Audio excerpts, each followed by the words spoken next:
माझ्याकडे हातात काय आहे, म्हणजे ती वस्तू असेल, ते घर असेल, ती गाडी असेल, एखादा बिझनेस असेल, काही असेल, त्यातनं माझ्याकडे पैसा येतोय का आणि तो वाढतोय का?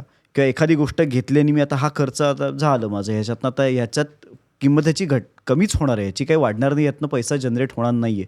हे आम्हाला मुळात वर्गीकरण करणं आता गरजेचं आहे, आत्ता आमच्या पिढीला तरी. कारण मागच्या पिढीला हे शिक्षण नव्हतं, त्यांना कोणी सांगणारं नव्हतं, त्यामुळे त्यांनी हे केलेलं नाही आहे. त्यामुळे जसं आपण म्हटलं तसं की ते आनंदी होते. तेवढं त्यांचं एक चौकट होती, त्या चौकटीत ते आनंदी होते.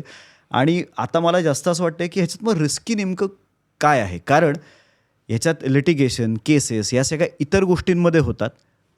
पण जे आपण नेमकं बोलतो आहे त्याच्यात खरं तर अजिबातच रिस्क नाही आहे आणि म्हणून ह्या दृष्टीनं जास्त ॲसेट्स निर्माण करणं गरजेचं आहे का? सो ॲसेट निर्माण करताना पण बरेच कन्सिडरेशन्स असणार आहेत. पण तुर्तास मला असं वाटतं की आपण एक व्ह्युअर्सला होमवर्क द्यावा. अच्छा, की सगळ्यांनी बसून तुमच्या याद्या बनवा. करेक्ट.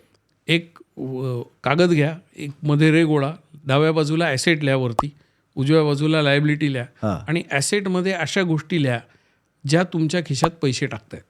बरं. त्या सगळ्या गोष्टी लिहा आणि उजव्या साईडला अशा गोष्टी लिहा ज्या तुमच्या खिशातनं पैसे काढून घेत आहेत. राईट. आणि हे जर तुम्ही कॉमेंटमध्ये शेअर करू शकले तर अतिउत्तम.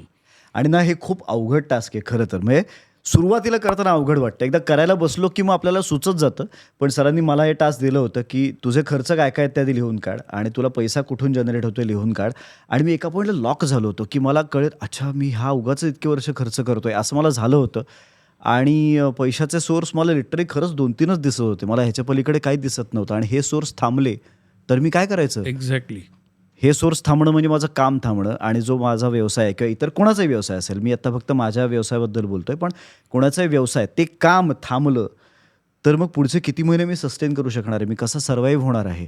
तर हे सगळं प्लॅनिंग आत्ता ह्या क्षणापासून करणं गरजेचं आहे. तर सरांनी दिलेला एक्सरसाइज आपण सगळ्यांनी करायचा आहे.